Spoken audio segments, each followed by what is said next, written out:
Could we call the meeting to order?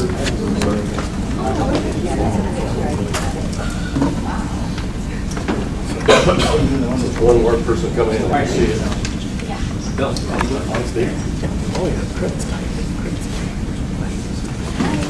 We have roll call. Mr. Franco. Here. Mr. Magruder. Here. Mr. Martin. Here. Mr. Altaw. Here. Mr. Vickery. Present. Mr. Weber. Here. Mr. Whitten. Present. I'm just taking a roll call of the executive board of the Alliance. Did I miss anybody? Ms. McBride?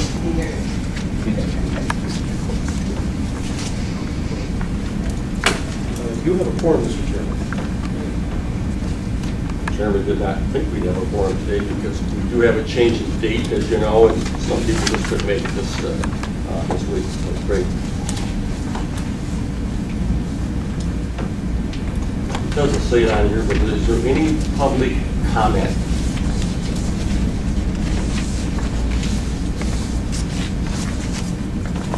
Hearing none, we'll proceed to the approval of the minutes.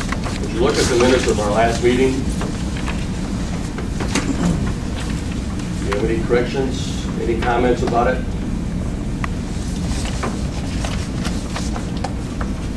Make a motion second. Make a motion. Second. We have a motion and second. Any discussions? All those in favor, aye? Aye. Opposed? Abstentions?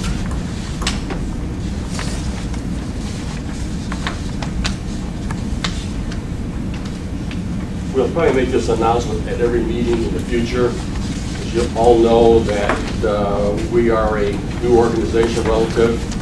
We're affiliated about a year old, not a year old officially, maybe a year old somewhere in November, December. And at the prompting of one of our board members and a couple others, but Mr. Whitten suggested that in the future, only the 7 and 7 board members and officers and staff would be sitting at this table here.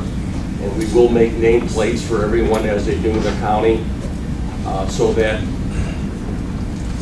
the officers who belong at the table would be able to sit at this conference table.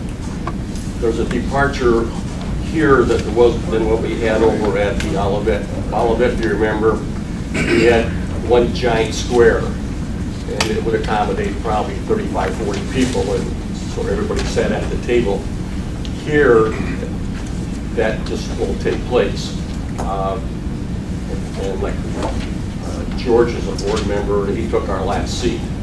So in the future, if you are not a 7 and 7 board member, we ask that you take the seats in the perimeter, and that the 14 board members and the staff members and the guest speakers, because we have speakers all the time, would be the ones that sit here. Okay? That's a good question. Why? Because if you go to the county board, James, if you go to the county board, they have all their seats assigned, and no one in the public sits at the county board seats. The spectators, the public, however you want to refer to them, sit in the other seats. So and we are following the county's process, such as roll call, such as public comments, and that was one of our commitments, is to follow the notices and the way the county does. Is that an agreement with the county, and that's why you're doing it? Yes. Because in the other format, when everybody is in the big circle that we were here the last time, we can see who's making the comments rather than how I see that man over there behind this man here when he makes a comment. When it's that big circle, we can always face everybody that's making a comment about things. So it's something I would suggest you think about.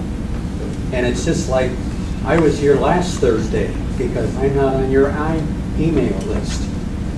So I was here alone. In fact, I think there was one other person that came not being email or maybe not even reading his email. Are these not published in the paper as to when they're going to be and when they're maybe who moved over a week or anything like that?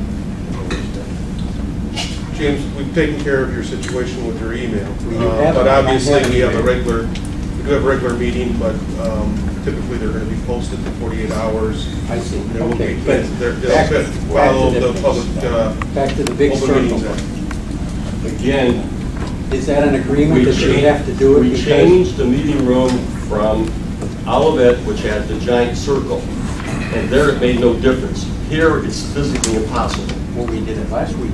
Last time we had the meeting here, we were in the big That's circle. because I didn't call anybody on it. But we had some of the board members sitting on the outside, and that's not appropriate. Would you not agree that the board members should I sit at think this so. table? I think so. If you had them at those places, I would not have sat where there was a name on the big circle. Well, we're having names made for all of our I county board understand, members. but that would be the only way you could control who sits where. Or where you could control that, where everybody sits. Enough. Yeah, I think so. Any other comments about seating arrangements? Well, can we proceed then to the guest speakers, which, Mike, would you introduce our speakers? Well, I'm happy to introduce two of our superintendents in our community, Don Russert from Mantino School District and Scott Goslin from Bradley Elementary. They're here to talk about a proposal that I think is getting some comments in the community, and they want to come and set the record straight and talk about the facts of what's being proposed. So I'll hand it over to them. Good morning. Thank you very much for having us here. Thank you for the opportunity to present to you some information about the school facilities sales tax referendum that is going to be appearing on the November ballot. Does everybody have a handout? Scott and I have been making several presentations. He and I together will make this presentation this morning, and if you have any questions, we'll be happy to address any questions that you might have. If we don't have answers for your questions, we'll certainly get to the research and get back to you with those answers. The school facilities tax, we view it as a paradigm, a new paradigm for how school facilities are funded or could be funded within our state. It is a new source of funds for Illinois schools. It is capital improvement revenue. And with that capital improvement, it can reduce our reliance on property taxes for funding our school facilities. It also decreases our reliance on the state to try and find funds for our life safety improvements as we are required to do. Historically, state and federal funds for capital improvements have been limited or sporadic.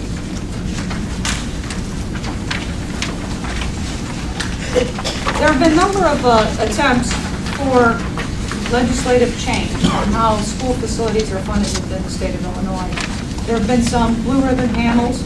There's been the Education Funding Advisory Board called EFAB. They've called for a tax increase coupled with property tax relief, but that has never passed. There's also been school construction grants awarded to both Bradley Elementary School District and Mantino School District, totaling more than $4.2 million. However, those grants were awarded, but the funds were never received. So it's been 6 years of waiting on funds that were promised. And so the reliance on capital programs from the state of Illinois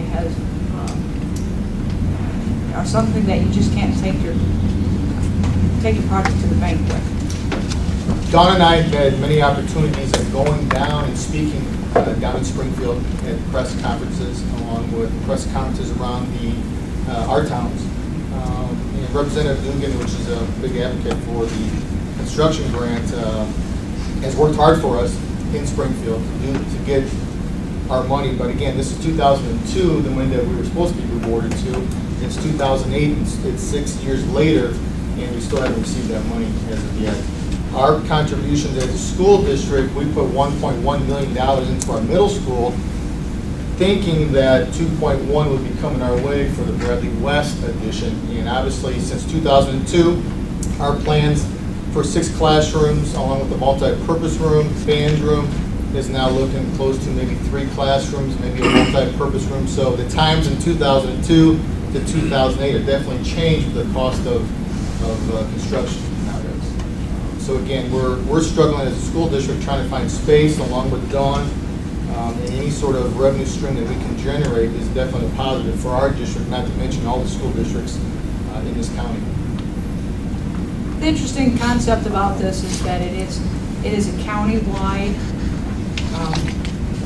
advisory referendum for the county board, but the proceeds go directly to the children in this county and the boys and girls and their educational needs. A little bit of history here. The idea came from Iowa originally in 1998. It passed in one county, and then 4 years later, it was now passed in all counties in Iowa, and that's how they're generating revenues for their school facilities. It was passed by the General Assembly in May of 2007. It was vetoed by the governor, but it was overridden by the legislators in October of 2007. On page 3, it just shows you a slide that how every county in Iowa has, since the first one adopted this legislation, how it has passed through the state rather quickly. It is a non-traditional approach to providing funds for Illinois schools. It really changes from a property tax system to a consumer tax system. It allows a county board to submit the ballot question to the county voters if 51% of the school districts representing 51% of the children. So the boards of education, they approve that resolution and it goes to the county board. The county board needed to put this on the ballot for the voters in the county. It is an advisory referendum that, if approved, it gives advice to the county board in their decision making. The referendum question does ask for up to 1%, but it can be a lower percentage based upon the decision of the county board. And it can be changed in 1/4% increments, which means it could be 1/4 of 1%, 1/2 of 1%, 3/4 of 1%, or 1%. What does that mean on the cost of goods sold? Well, 1/4 of 1%, of course, is 1/4 for every $100 of qualifying goods that are sold. And there's a little more information at the bottom of page 3. What does the sales tax cover? Well, it covers all the general merchandise as the regular sales tax. However, there are some items that are excluded that the 1% cannot be attached to, or any 1/4% increment of that 1%. It can't be assessed on cars, and it cannot be assessed on boats and RVs or motorhomes or aircraft. And basically, those are all the titled vehicles. It's a titled vehicle of some sort. It will not have that tax. Qualifying food. That means food at a grocery store would not be taxed. However, if you went to a fast food restaurant or a restaurant to eat, that would be taxed. But food at a grocery store would not. Drugs are not taxed. And I've been told by Chapman and Cutler that is prescription medications and over-the-counter medications would not be taxed. It also, farm equipment and farm parts would not be taxed. What we can use those sales tax revenues for eligible capital projects, which means demolition, the construction of new facilities, additions or renovations to school facilities, land acquisition, system upgrades such as boiler systems, fire and safety security systems. Those types of systems can be upgraded. Architectural planning, durable equipment. That means equipment that might be permanently affixed to the building. Fire prevention and life safety, disabled persons access and security, parking lots. And it can be used to abate property taxes levied to pay bonds that had been issued for capital purposes. What the sales tax cannot be used for. Cannot be used for purchasing school buses or leasing them. It can't be used for detached furniture such as tables, desks, and chairs. It cannot be used for computers or movable equipment. It cannot be used for operating costs such as heating bills, electric bills, or water bills. And it cannot be used for salary or overhead. So I think there's a lot of misunderstanding that title vehicles are taxed. That's not true. And there's some misinformation that salaries can pay for this, and that's not true. So we wanted to get you that information. What's nice about today is simply just to give you as much information as we can. We're not here to persuade or to try to persuade your vote in either way. We're just here just to make sure that you have the information in front of you. So when people do ask, then you can give the information to them, either in a handout or have them call us or what have you. It's nice just to have a conversation, just to talk, and just these are the facts that we know based on law. What's nice about this, using this capital development, all counties have school districts that are older, obviously. Speaking of Bradley Elementary School, we have 3 buildings. Each of the buildings, our K2 building, our original building was built in 1953. 3-5 building, which is Bradley West, was built in 1958. And the original part of the gym at our middle school was built in 1926. And a lot of you already know, I'm sure Leo knows this, is simply that it used to be the Bradley Gourmet High School. It was at the Bradley Central School. That's where the high school basketball team played. With the upkeep, again, these buildings are older. The upkeep, making sure that they're safe for our kids. And again, we're talking about kids here and the safety of our kids, just upkeep, just to upkeep and maintain the buildings. In our school district, space is tough. All of our buildings are up to capacity with children, offices, whatever we can do. Our multi-purpose rooms are small. Just happened that when they built that back then, that the multi-purpose rooms were smaller. We have before and after school activities, we have lunch duties, we have PE classes, all in a multi-purpose room throughout the day, and our time and space are very limited. So any sort of any revenue that we can generate through the sales tax is definitely going to benefit our district, not to mention a lot of the districts in this county as well. What does it take? What's the process? Well, it takes a simple majority vote of the community members in Kankakee County to pass the advisory referendum, and then it goes to the county board, which may or may not adopt an ordinance implementing the tax. The county board can implement all of it or a portion of it in 0.25% increments.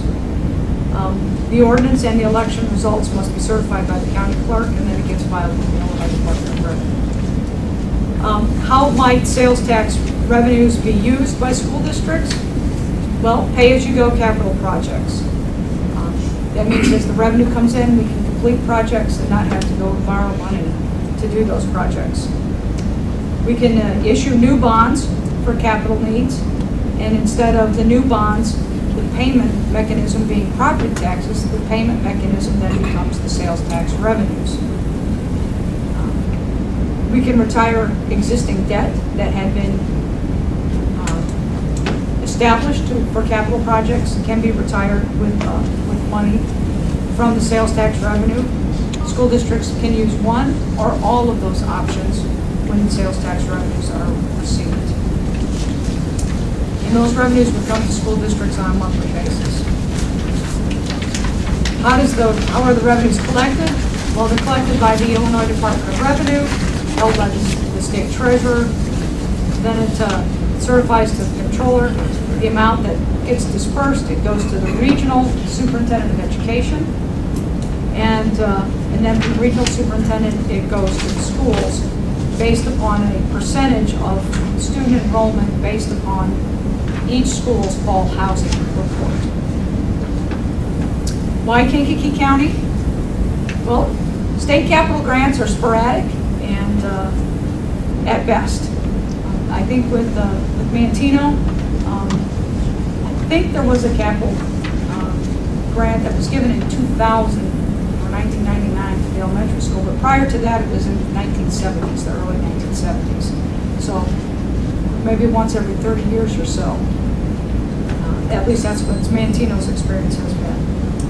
But we have 3 arteries that draw traffic through our county. We have I-57, Route 50, and Route 45. We have people passing through our county from other counties.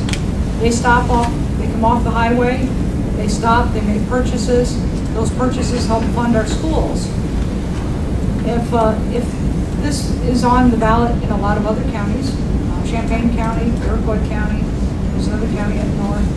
It's already passed in Williamson County. But if we go and shop in their counties, we're supporting their schools. But if it doesn't pass in our county, then nobody's helping to support ours. So it is a paradigm shift on how we fund our schools. It does shift the burden off property taxes to a consumer tax. Seniors who are maybe on a fixed income spend less, would pay less in taxes. Those earning more, spend more, would pay more. If you feel that is a more equitable way of funding school facilities and generating revenues, then that's something that you might be interested in. What spurs economic development? Well, good schools and low property taxes. You know, we ask that you just simply look at the long-term picture for our county. That also the money that is collected in Kankakee County stays in Kankakee County. I think that's probably one of the biggest facets and features of this legislation is that it allows local monies to stay local. And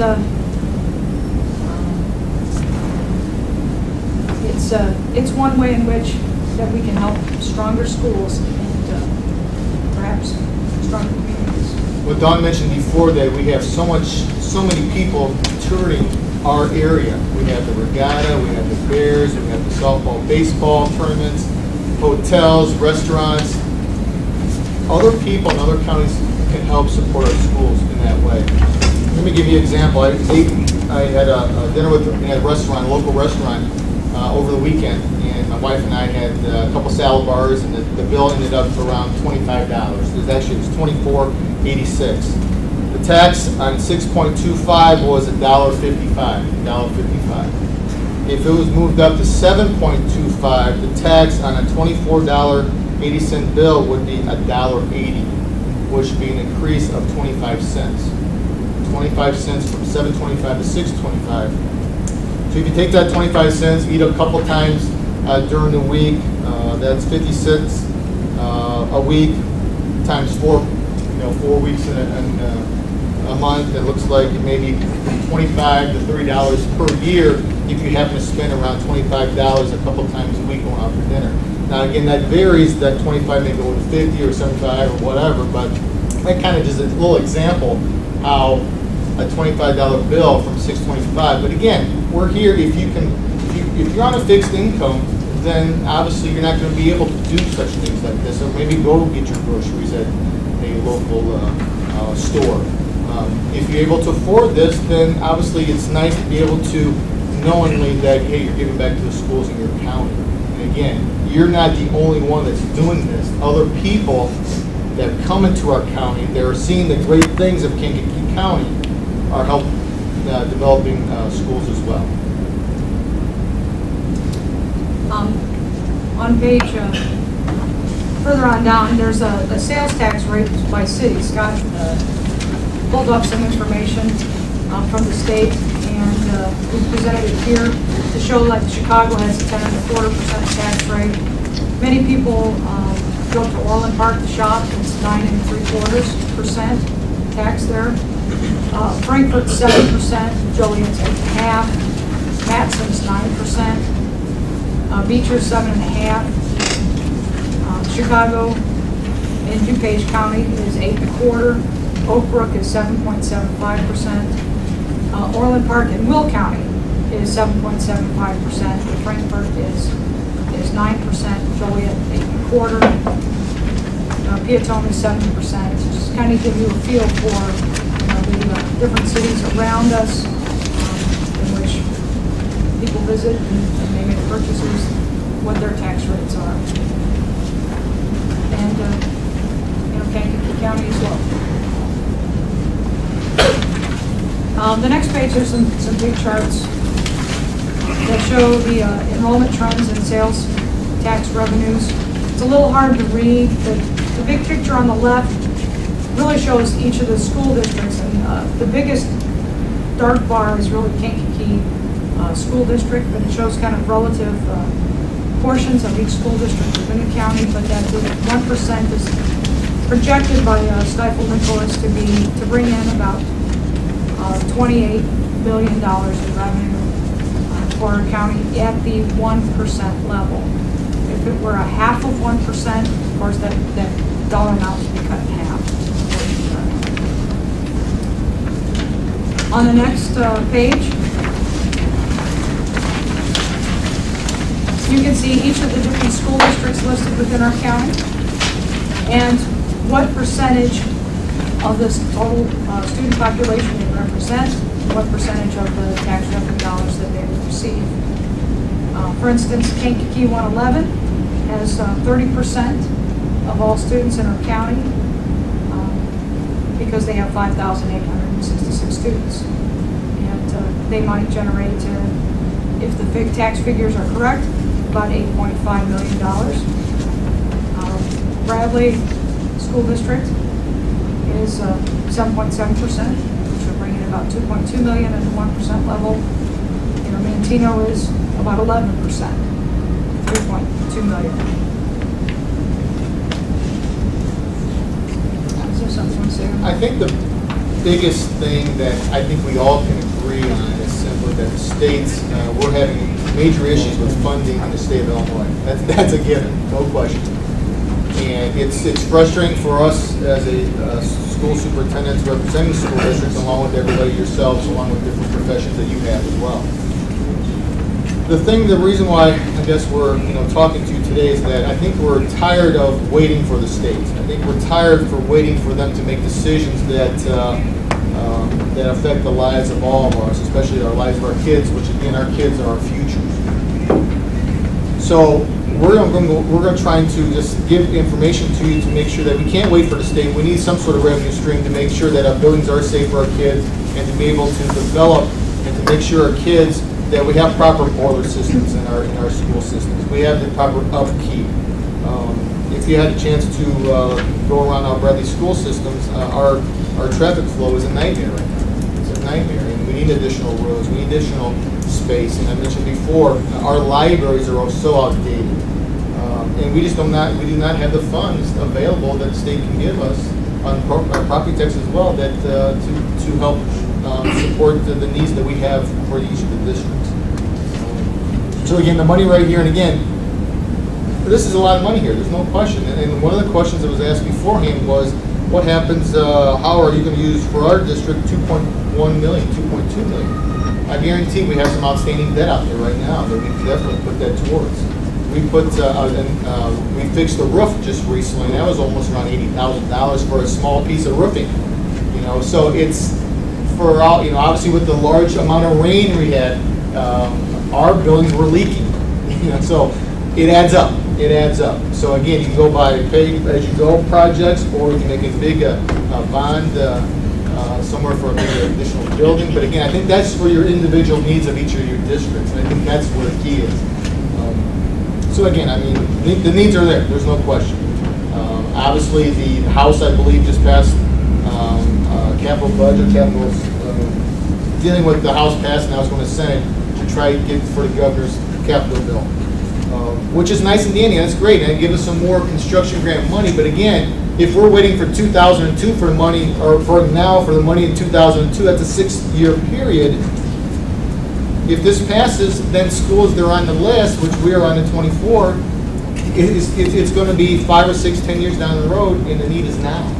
So this is the revenue stream that we can address the needs yearly, make sure that we have, for our kids are safe. I mean, again, that's the bottom line for our kids. This board's focus is on economic development. And we believe that strong schools are what bring people to communities. They want to move to areas in which there are strong schools. Businesses want to move to areas that have low property taxes. the legislature passed this because they saw that they've not been able to meet school needs otherwise, and let it be in the hands of the people, and let the people decide if this is what they want to do and how they want to support their schools.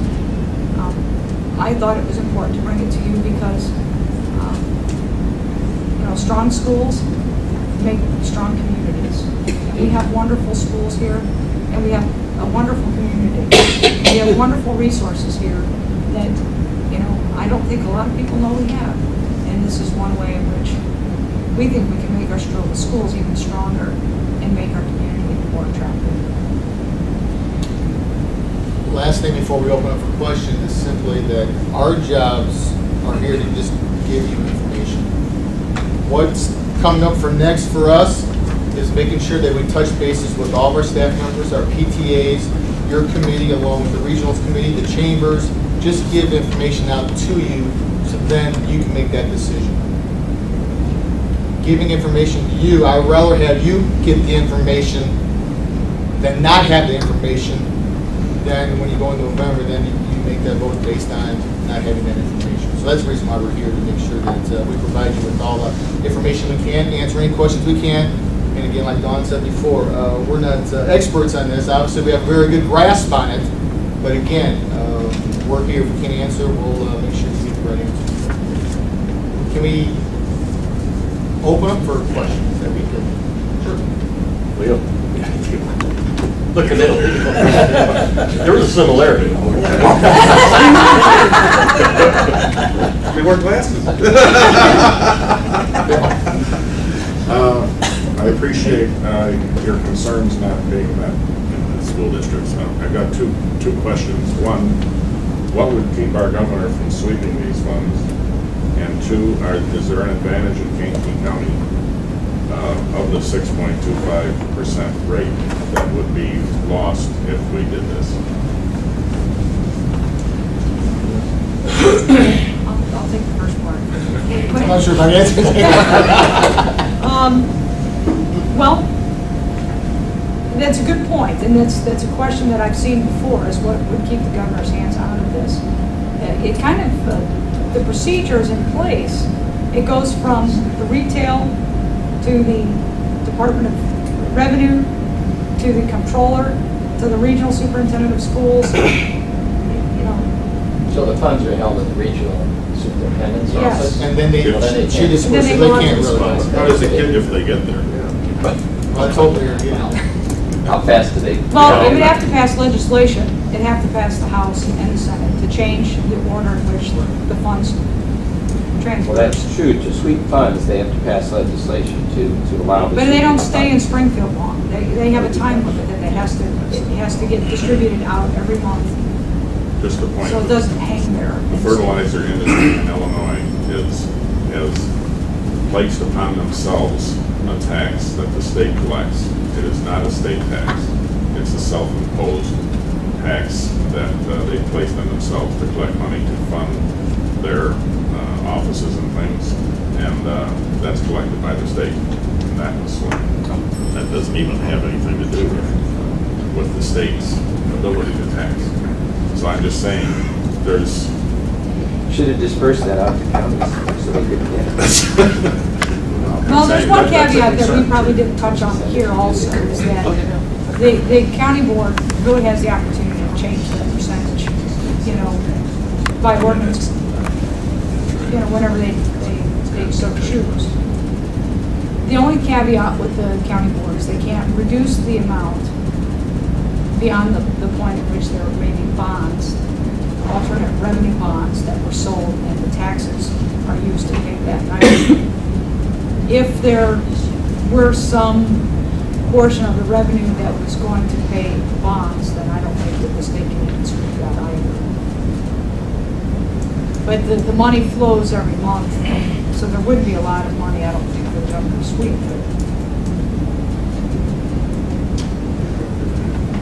To answer your question, 6.25, yeah, there's no question that there's a benefit for the county, for this county as well.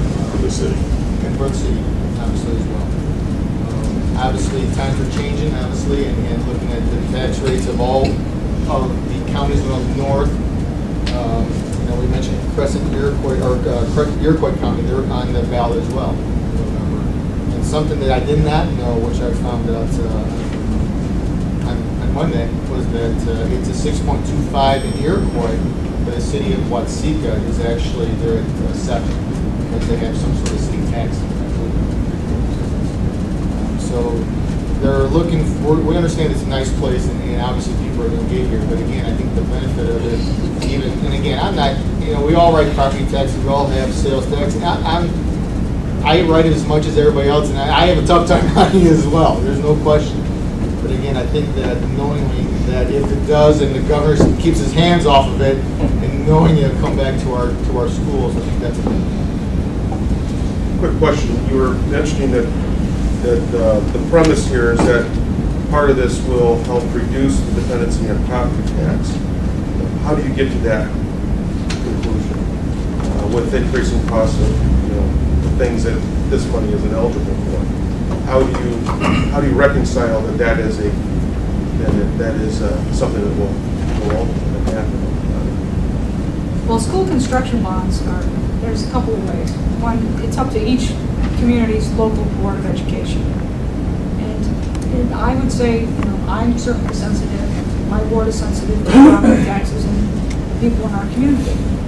And so each local board of education has an opportunity to take a look at the revenues that would be coming in and how much they've received and how much they want to transfer over to the bond and interest fund to evade taxes. So that the county clerk doesn't assess as much out there.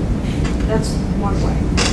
There's time periods in which certain capital bonds have call dates. And if the district has the revenues in there, they can pay those bonds off at those call dates. And so they can use some of that money. Now, if the bonds are paid off, then the county clerk won't levy taxes to make those bond payments because those bond payments don't exist anymore. The other thing is, school construction bonds only last 20 years. So when you take a look at the long picture of if we can get our schools on a revenue stream that's dependable and reliable, that over time, all the pay-as-you-go projects won't end up as borrowing in bonds, and those bonds will eventually go off and pay off, and as a result, the taxes go down. The Williamson County issue in southern Illinois, that came to a head because property taxes there, for example, on farmland are running around $3 an acre. And how do you support schools with that? And so this is the reason they went to the increase in the sales tax to help that situation out. Whereas, again, going up 10% a year as the ability to make money off of land, as that increases, there's a cap of 10% that property taxes can go up. We've got $3 an acre taxes, 30 cents an acre doesn't really get the job done. Here, we've got property taxes anywhere from $25 to $40 an acre. So that I'm just saying that there's a big disparity between southern Illinois here, and I can understand that this is an avenue that we're looking at, but I just want to point that out on While the building trades has been great proponents of your idea here, actually were instrumental in lobbying our legislators in Springfield to see that got passed. On the state level, through the Capital Development Board, as you know, we have project labor agreements in place. If this passes, what the assurances, I've not read the full legislation, is there anything in there that addresses those thoughts? And my second part is, I talked about it before, if it passes, what goes in place to make sure local contractors, local workers, local architects, local vendors, whoever it may be, have a better shot at this process than outsiders? Well, to answer your second question, Steve, obviously we've used local contractors, architects, and then he employs or us employ the local contractors. So I don't see that it changed in any way. Obviously, the people that we do, we're very happy with the person that we use, obviously. And, so I don't see that changing in any way. But again, I think that has to, I'm not sure if there's any legislation. I don't think there's anything in the legislation. Yeah. But I can say in the last construction project Mantino completed, we actually broke down the bid packages into much smaller bid packages so local contractors and local businesses could bid on the project. And we had a lot of local contractors, local businesses in Kankakee County working in our schools. And I think it's good business for schools, because when I have the father, I had a mason, several masonry workers who their kids attended our schools, and they have a lot of pride in their schools. And they said, well, someday my kids are going to come through these halls and see my work, and I want it to look good, be good for the schools, and show pride in my community. So I think school districts would want to do what Mantino did to break down the packages into smaller, so we have more local businesses, because they have a stake in the community as well. They pay property taxes, they send their kids to our schools. Why not let them help build our schools? Because I think they put more pride into their work as well. And that's two districts, and we appreciate that. But there are many school districts. Is it something that could be discussed on the regional level, where we can certainly bring this to all the superintendents. And we do I'd be more than happy to attend that meeting. We will make sure that, and again, us two are not the only ones that are speaking to groups. So we're not the only spokesperson for our superintendents, or other people are speaking to different groups as well. And we're going to report of how the meetings were, how they went, I should say. And, we'll share that feedback. Sorry. We had about a $12 million project in Moment. Steve, how'd that affect your tradespeople? Good shot in the arm. Okay, and it made a tremendous difference in our local economy. From the restaurants, I mean, majority couldn't get in the restaurants, so I mean, it made a real impact. So school construction can make a real impact in the retail level. And it was good for his people. I'm in retail sales of appliances. Right now, we enjoy a huge advantage over Will County in sales of appliances. We get a tremendous amount of business from Will County and even Cook County because of the gap that exists between our sales tax and their sales tax. This, in a way, is going to narrow that gap that we have, and the advantage that we have. And right now, appliance sales are sporadic. They're up and they're down. Some people will look at it and say, well, I may as well buy where I'm at, rather than go down and can't make a purchase. Just want to make you aware of that. I'd add one more thing. It seems that the first two things that come to mind after going through the exclusions are fuel and restaurants, okay? Those two would be probably the key components to funding the sales tax. Yeah. Do you have, does any others come to mind? Auto parts, I didn't know, and appliances, door appliances. So that was the two that came to mind, and I thought that, there would be the traffic on 57 and people live there and not to buy it. There's one comment that was shared with me that I thought, was a really nice line of thought. And one business owner said, I think I'd put up a sign and say, buy here, because not only are you getting a good product at a good price, you're helping your local schools. And he said, I'm going to put, if this passes, I put that sign up, because I think that's a win-win. Is there any other questions from the total board? Anyone? Ann? Thank you, Joe. At the bottom of page 5, there's a footnote on how to use sales taxes. And the footnote reads, interest on money received on a monthly basis and reserved for bond payments or future construction projects may be transferred to the general fund, education, or operations, or operation and maintenance fund. What does this do to the state share of funding for education if those monies are transferred over into those funds? How does it affect the state's share of education funding for pupil? Okay. Interest money, it's kind of like now, if there's interest money earned in a bond interest fund or any other fund, interest monies can be transferred between the school district funds. But interest money received that may be transferred doesn't affect the general state aid calculations of school districts. It's based upon local property taxes. Okay, so there will be no impact? No. Okay. A couple of other questions too.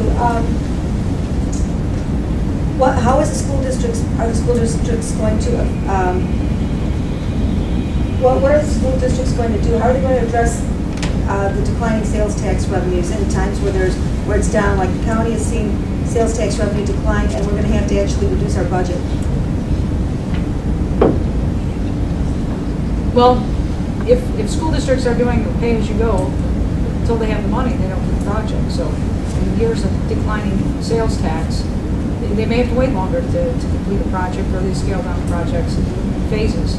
Okay, then I had another question. How does, how much revenue does a school district lose right now through TIF funding? Because Well, it depends on what district and how many TIFs there are.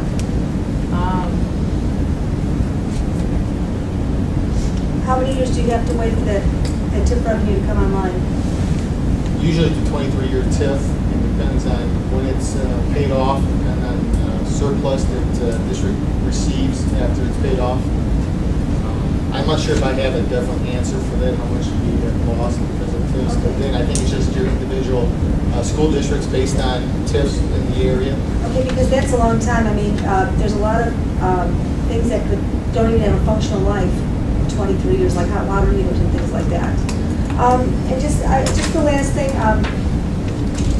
that I wanted to address is that somebody mentioned that this is empowering the county because the state has failed to fix education funding. And just a couple of things I want to say here. Number one, I wish the state would give us as much empowerment when it comes to handing down mandates that we are stuck with, just such as having to pay 80% of the salary out for a pension for a sheriff's deputy once they hit age 50 and work 20 years. We're mandated now by state. I wish we could see empowerment when it comes to letting the county make decisions, or government. The other thing is, I look around this room and I see a lot of powerful people sitting at that table.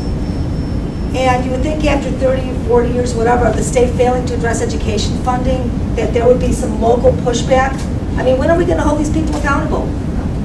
Here we're sitting here discussing having to address a new revenue mechanism, and our schools desperately need help, but we're sitting here wringing our hands for years and years and years, and the state is doing nothing. We need to hold them accountable. I will say Scott and I have made many, many, many trips to Springfield and have met with legislators on both sides of the aisles and held press conferences and sat in the peanut gallery above the chambers, all 22 school districts, saying, you know, we're still here and there's still an obligation unmet. So I agree, but well, and I commend you I don't know for how you doing think it that. happens other than everything that we've been doing. Right, and I commend you for doing that, but there's got to be some kind of change. There's people from all sectors in this room that have a lot of power that need to really start doing some pushback. Are there any other questions from anyone? Scott, this was excellent.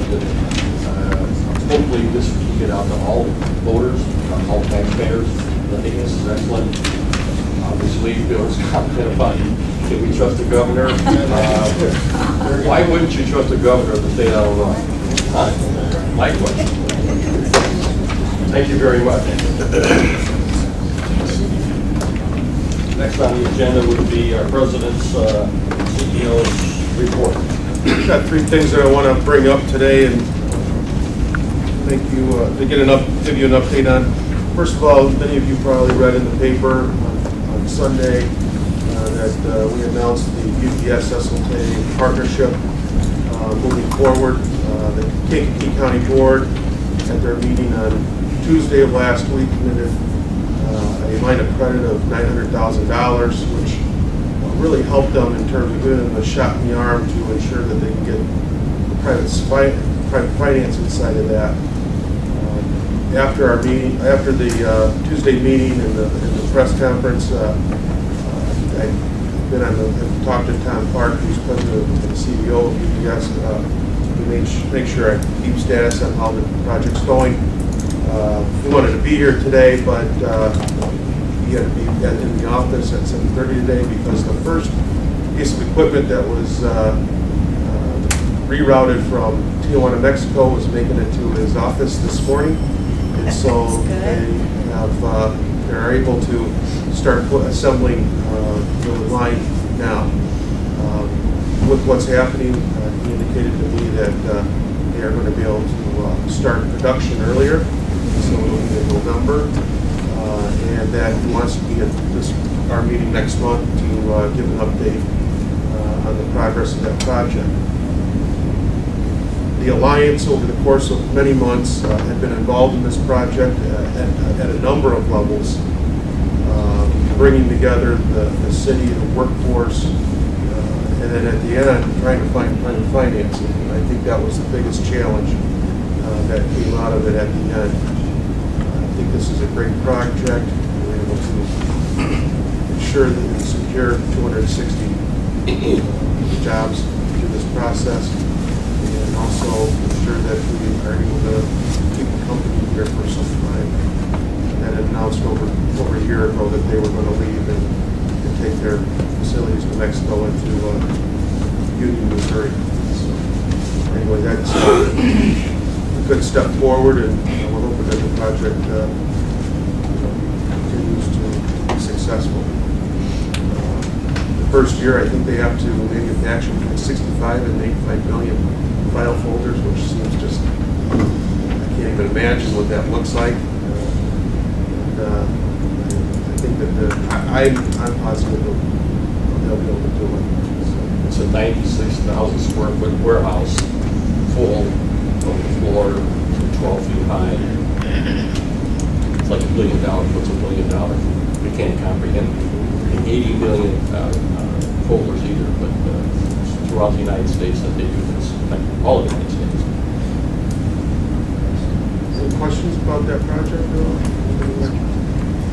It was pretty well outlined in a couple articles in the paper. Another project that I want to make you aware of since the last time we met is that through the county we formulated what we call a micro loan program. A lot of times what we've talked about is economic development from the top bottom. This is what I consider economic development from the bottom up. We knew that in our community there was a gap in available funding for startup businesses and for individuals in the community that would have a hard time getting private financing for their operations.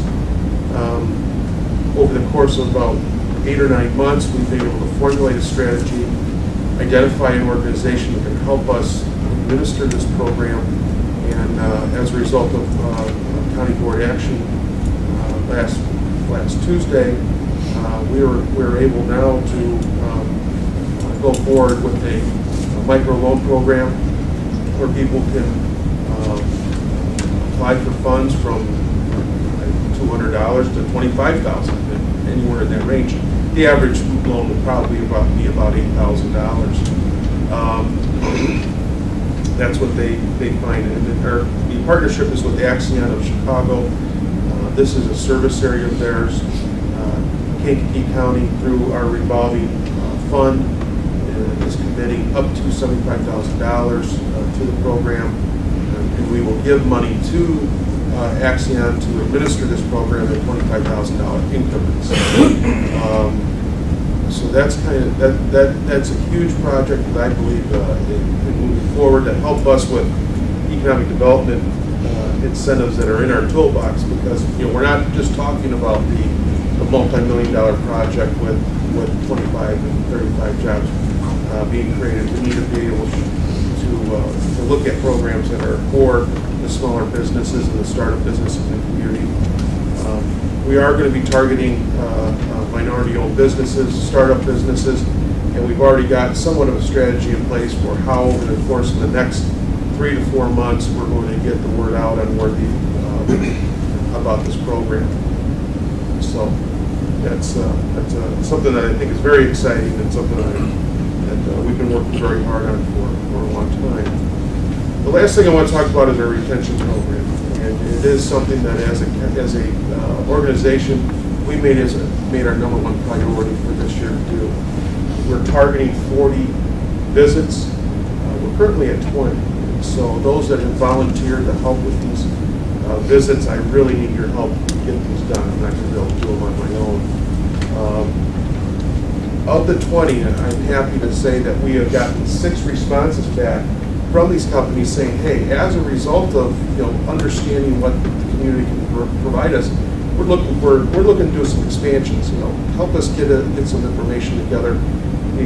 Help us coordinate and tie into maybe state programs, local programs, municipal programs, county programs, and I think that is a pretty good result. Of the 26 are looking to expand. We're meeting with one of those companies today, and back next week we're meeting with next month in October. Their international vice president of another company is going to be in here to talk about looking to expand one of the other companies that we visited. Of the 6 companies, as I mentioned, if all these programs are realized or all the improvements, we're looking at over the course of maybe the next 12 to 18 months, about $110 to $135 million of investment. Job totals, I don't have a good grasp on because I think that's going to be changing over time. But one of the things that we're really looking at this retention program is we're really emphasizing capital investment in the facilities here, because what that does is that solidifies them in the community. And we're finding very positive things out of these retention visits. The workforce, there's good things and bad things that are coming out, but one of the things that I think is very important is that the top executives at headquarters out of this area have a very good impression of Kankakee County, a positive impression of the area. So that's been very good from our perspective, that they think that it's good to do business here. So, but I know we do have challenges in that, and we'll continue to work on that.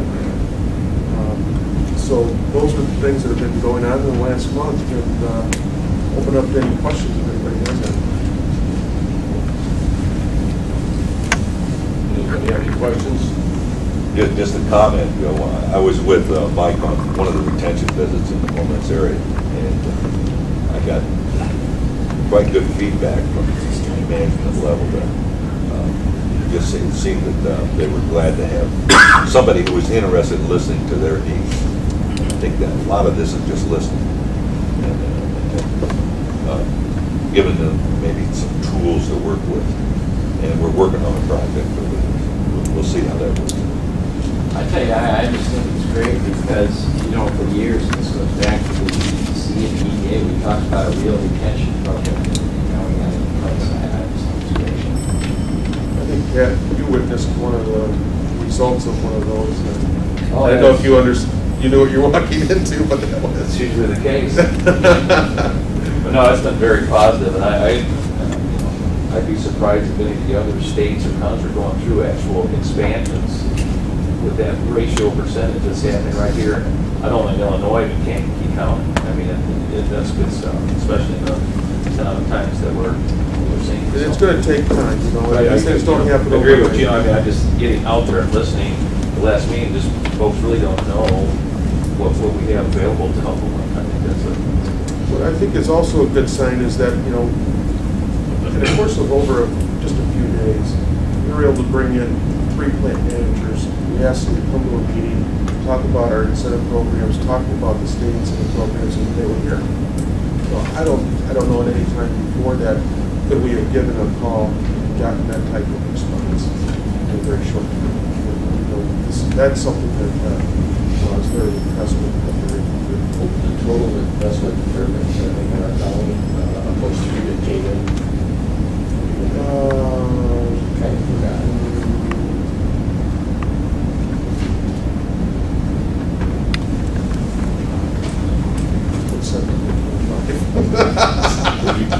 Okay, there we go. It's around $30 million, and when we asked them to come in, they not only came, they brought other people with them. And you didn't get that before, and it was an excellent meeting, and it took place in this room here. So, you know, things are happening. Any other questions? I do want to also mention that I think that we're right on the cusp of one of the major capital investments in the county, about $240 million. I think that the process for siting approval is about to start. Doing our work beforehand to get, I just mentioned, county board members educated on this process. Hopefully, maybe in the course of 3 or 4 months, we'll be in a position for that major capital program to take off.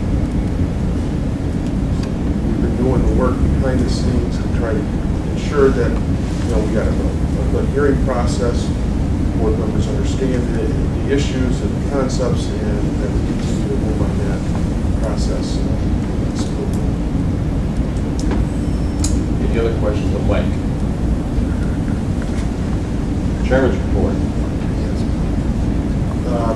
As we've had we reported to you, I think a couple of months ago, and Jeff just reminded, when I saw him, it reminded me, we're having a public forum at Hilton on the 25th, which is next Thursday. It's basically an open house. Look at the first layout of the 308 airport master plan process that we're under, that's underway. We want to get some feedback. We want to see what people are thinking. I know that there might be some controversy over some objections over some of the things, and we want to hear that. It goes under advisement. We have a meeting today to kind of finalize what's going to be brought out next week. Do you have anything that you want to add to that? It seems like a good process. It should be organized right, and the more people that are involved, the better. And I think the word is out pretty well. It's been, I think there's 7 or 8 that are property owners notified to this meeting. Yeah, the Hilton. It's 5 to 8. 5 to 9. It's late afternoon. I'm sorry. I'll have to get that for you. I think it's, if you show up at 7, it's going on during the whole period. It's not like there's not going to be like a formal presentation. You'll be able to go to areas and talk to people. So I think that if you show up at 6:30 or 7, you'll be safe there. I don't remember the start time.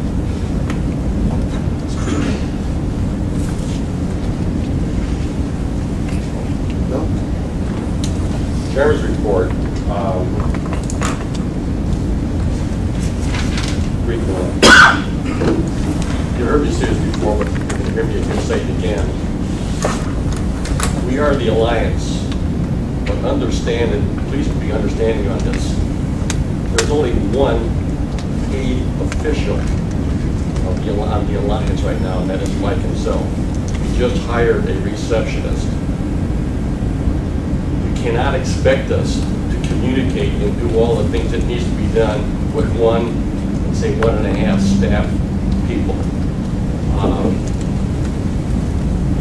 Contrast, you go to Kendall County, which is a half of our size, and they have 5 full-time people. You go to Joliet, and I think they have somewhere between 12 and 15. Our budget is about $300,000 to $350,000. Their budgets are millions or hundreds of thousands of dollars. So when you don't get some information, or you wonder why we didn't do something, there's not some giant office in there that people are just sitting around. There's just only a couple of people. In fact, we're blessed to have Adrian here, who's an intern. And Adrian's here helping out, and I think she came here to learn. We finessed her there. She's here to help us. But in helping, she is learning quite a bit, and I think you'd agree with that? I agree. want some make some comments in the room? I was remiss, I forgot, I meant to. Adrian Martin, an intern from ISU. We are cost sharing and sharing, this is a partnership with KCC to bring Adrian here. And Adrian, why don't you talk about the program you're in and some of the things that we've talked about you doing as a work program. I'm from Illinois State University. I'm a graduate student in the Department of Politics and Government, and I'm with the Stevenson Center for Applied Economic and Community Development. And I'm also a full-time AmeriCorps member, so I have projects for my professional practice through ISU and also AmeriCorps. And I'm really excited to be here, and I've already learned a lot. And some of my projects, I'm working with KCC. Dr. Weber is Mary Posing and Mike and Miller, my supervisors, and through them I will divide my time between the two places.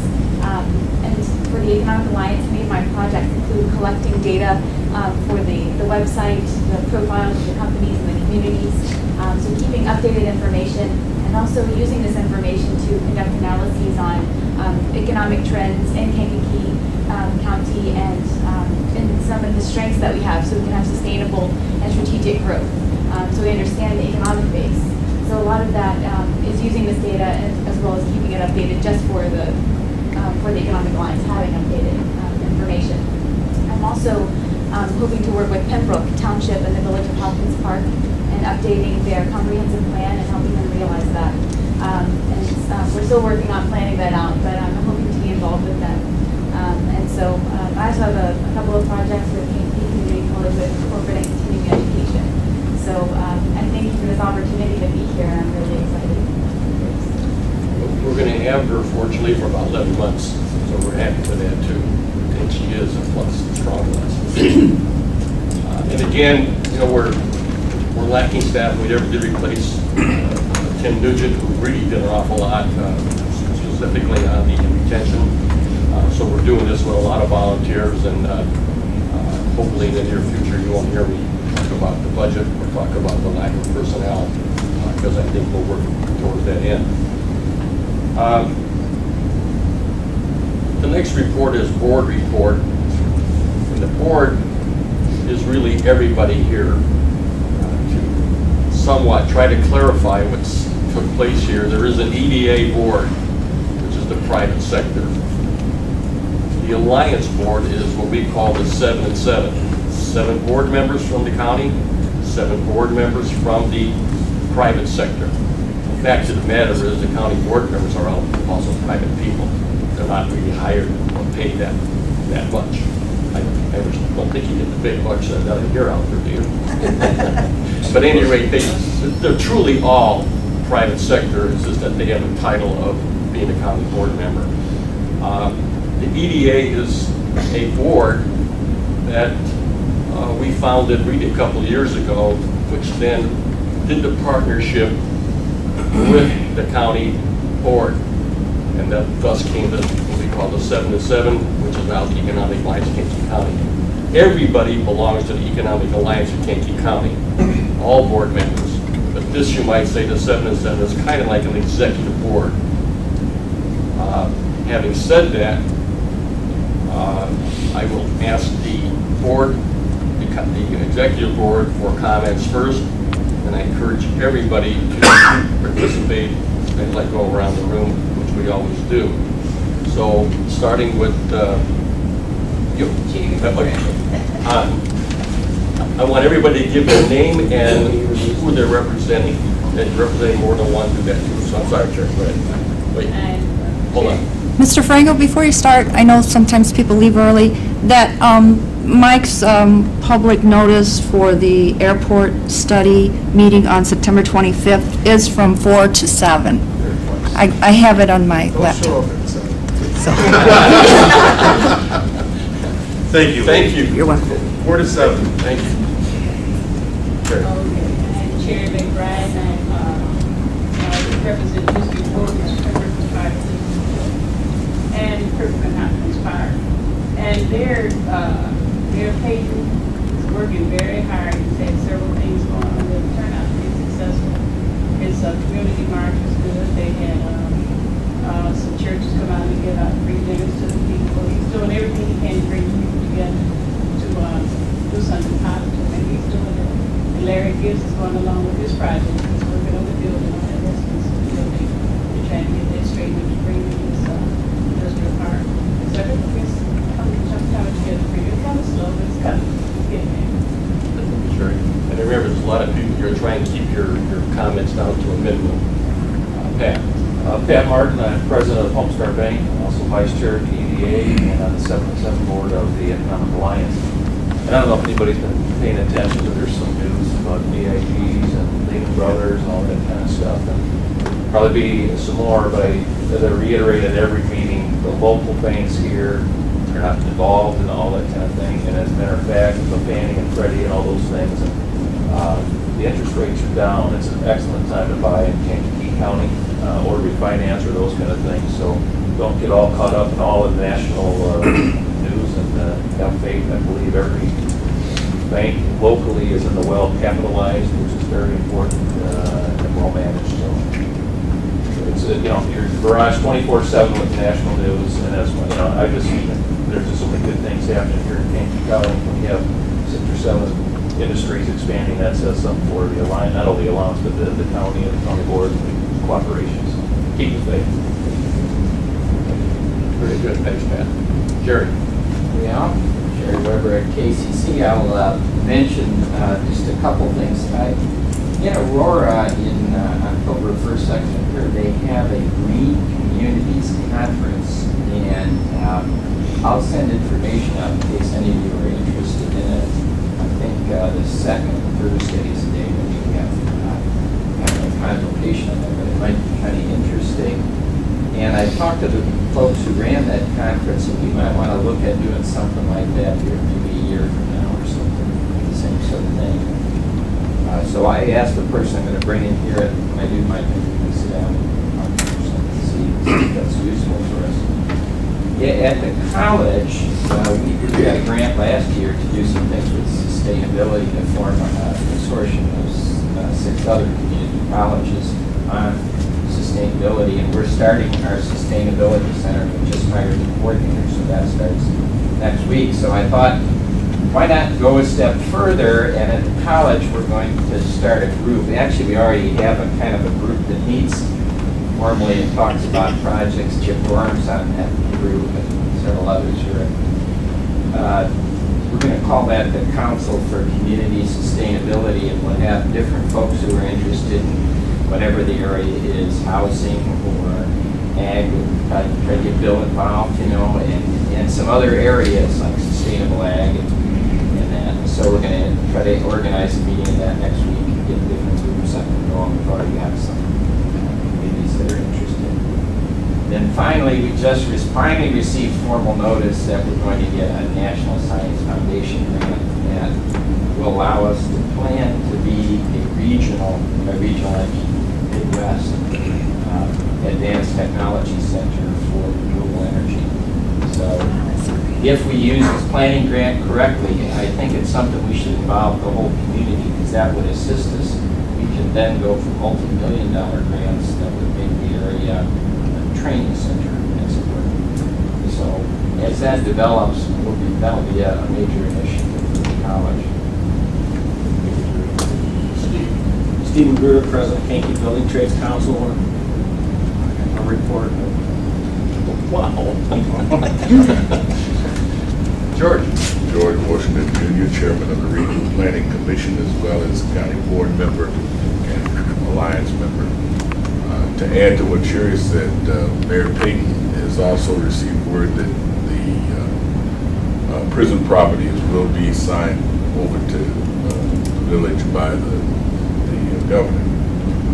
I'm also very excited to see the development that we have made and the growth that we're making and the retention of the businesses and things that we're keeping here in Kankakee County. Is a very exciting time for us.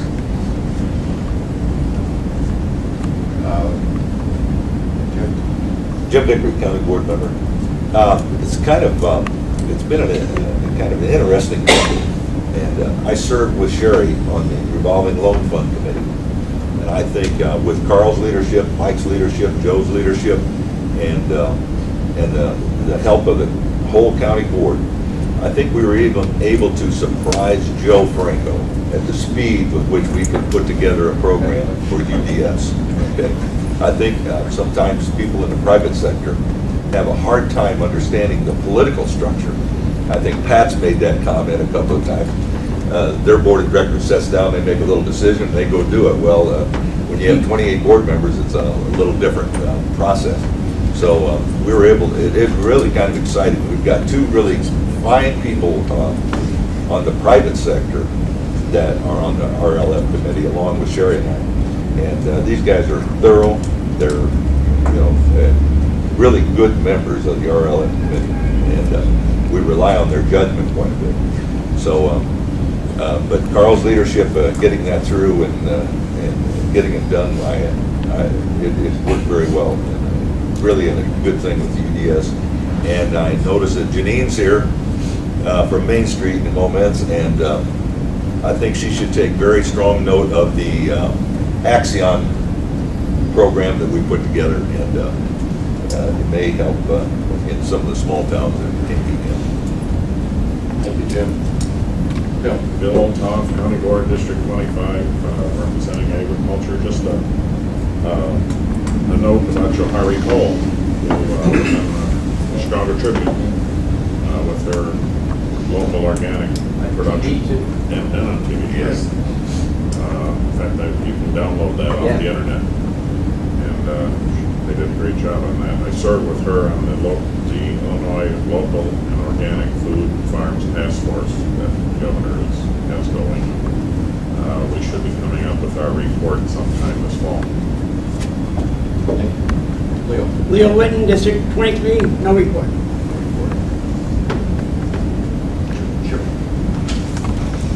Pleasure to be here. All the big comments. Okay, here we go. A lot of comments and information forthcoming on the bill. Describe being informed later on. Yeah. Jeff Jarvis, local architect. We have a lot of architects here today. I can't believe it. So, You never have too many, can you? No. Yes, you can. It's like the flu. Yeah. But I need to get back and get some work done. I don't get done. James? I'm one more of those architects that we're talking about here. I'm a county resident, and we live in 6,000, and we're greatly impacted by these alternatives they're considering on New Exit 6. And why I come to these meetings is waiting for that comes up again, because we are greatly affected by some of them in a very negative way that they are considering tying 6 in with 50. So that's why I'm here, and one of these days it may come up at this meeting. Thank you, Lisa. I know you don't want to, but I still have to ask you. Like, make any comments?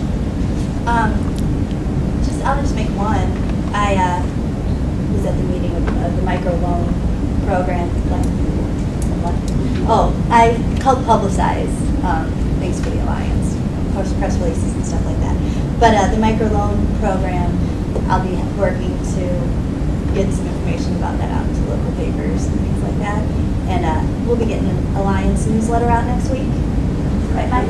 Oh, yeah. That's it. Thanks for keeping me in the ball. 2 months later. My fault. Thank you. Ann? Just very quickly, the schools have a lot of good programs. Who you are? Oh, Ann Bernard, Kankakee County Board, I'm sorry. Schools all over the state have a lot of good programs that could certainly use additional funding, including the fine arts, including special education, gifted education. While the sales tax referendum being proposed can help, I would urge this alliance to try to get together with other similar groups across the state, because together with your voice in unison, I think you could really make a difference and impress upon the legislature and the governor that they really need to sit down and address this. I mean, could you imagine if you had a gaping wound for 30 years and didn't treat it?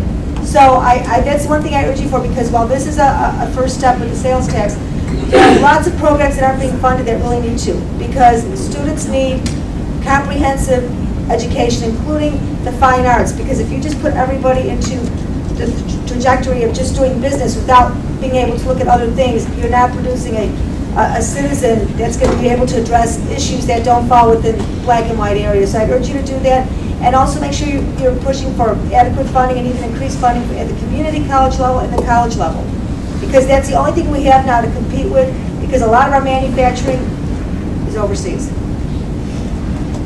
One exception, we in Kankakee County were able to get probably one of the first manufacturing companies in a long, long time, probably even all in Illinois, and that is Arctic Snow.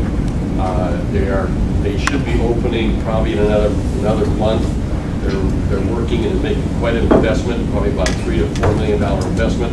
They will be hiring ultimately probably about 40 jobs right here in Bradley, Kankakee County, Illinois. So we did get a manufacturing jobs that almost went to China. So we're working on this, and it's happening. Right, and Joe, I commend you for that. I think it's great, but it's what, 40 jobs?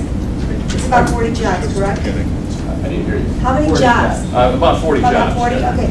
And that's wonderful, but we have a huge sector of the population, so, and, you know, we need to look at the overall picture, education, manufacturing, green jobs, et cetera. So please think about getting together with all these other groups across the state. Mark? Hi, Mark Walkett, representing myself. I'd just like to mention that I'm still pursuing public access television and making some headway in that area. And I'd like to welcome our AmeriCorps member, and good luck, and I'm excited to see what happens. Thanks. Yes, I'm Janine Loftus, and I'm from Moments. I'm the Executive Director for the Main Street program there. Moments is one of 68 communities that are part of the Illinois Main Street program administered through Lieutenant Governor Pat Quinn's office. I oversee committees and work with volunteers. I am the only paid staff member, so I can relate to your issues there. We are a downtown preservation-based economic development program. We have several things going on. Right now, our design committee is working on conducting a parking survey. We've had been talking to downtown business owners, and parking, as you know, is always an issue. So we're using the handbook for small communities that we received from Illinois Main Street to conduct surveys and do some studies in that area to help them. Our economic restructuring committee is working on a property and business inventory, and we have received help from the Economic Alliance, specifically Mike Van Mill, and we'd like to thank you for that. On a lighter note, our promotion committee is working on a couple special events to bring people to historic downtown Moments. We historically get people from Bourbonnais, Bradley, all over, families to come to downtown Moments. And we have a downtown trick-or-treat on October 25th with hay rides and lots of fun things for families. And we have a downtown Christmas gathering that will be on December 6th. And it exposes people in the region to our businesses and what our historic downtown has to offer. Thank you. Thank you, Lori. Lori Sear, Village Bourbonnais. Nothing to report. We're growing and trying to keep things moving. James? Keller Publications and the Economic Development. I would like to thank Mr. Van Mill and the county board members for their effort on the microloan program. In a time where we always, in groups like this, are talking millions and multi-millions, I think it's important to note that in Kankakee County, the African American business community constitutes around 3% of the business community. Most of that is self-funded based on credit issues and that. And I think that what may seem like a small program in view of the $1 million projects will be actually a very large program in the future of the minority businesses in this county. So on behalf of the readers of our newspaper, the community in which I grew up in, I'd like to extend a thank you to the county board for that effort and for thinking about that. Mr. Nugent. A small question on the microloan program. Has any consideration been given to allow private individuals to contribute to a loan fund? Yes. I think they can.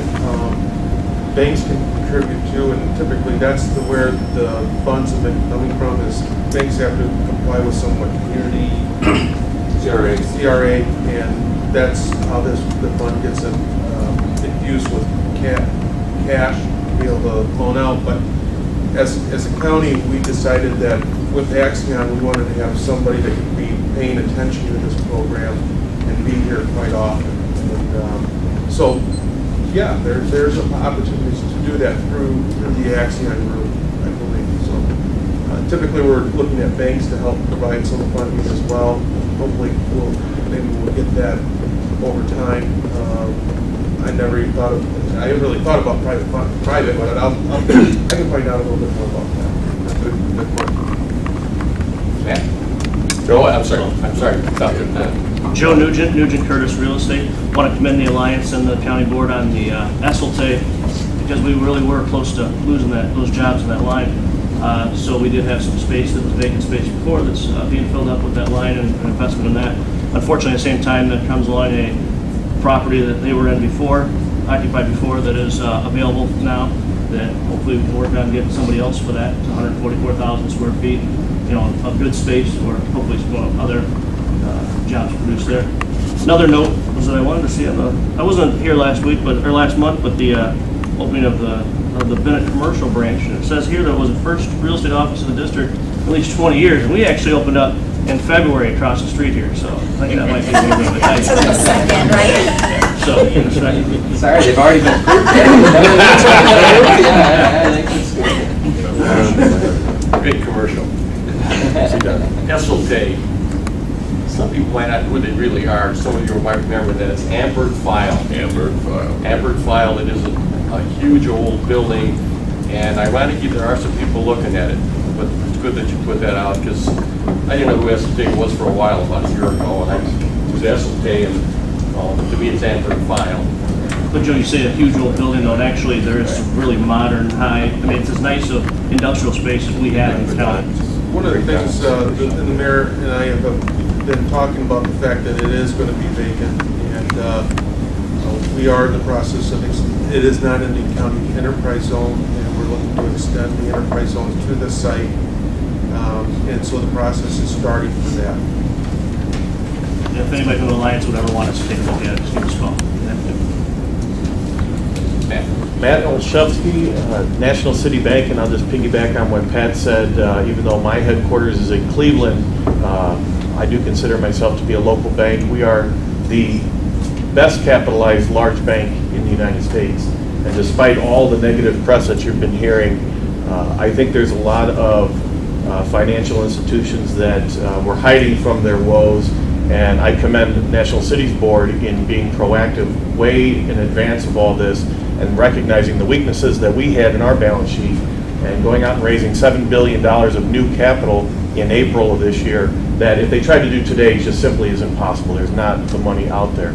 And some of the firms that were rumored to be looking at National City back in the beginning of the year to purchase us are now on the block themselves, and they were fooling themselves. They really thought that they could make a transaction like that. So we are financially sound. We are liquidating the what we call our liquidating portfolio, the loans that we kind of got stuck with after we unwound some of the businesses that we were in, but they're liquidating at $400 million a month. And we stand ready to continue to promote economic development in Kankakee County and throughout the footprint. Since while we're on the subject of commercials also, I will say that for the college, on September 25th, after you go to Mike's workshop there, you can go over to the country club, and we're having an unveiling of the radio station at the college, WKCC, which is 91.1, and we're trying to also, if you have ideas for local programming out there, we're always trying to extend that. We have, James is left here, but Michael Taylor, his son, does a program on there actually, which is local community interviews. And I think George has been interviewed on there. So, we're always looking for ideas for that. Anybody else have any comments? Old business, the old business.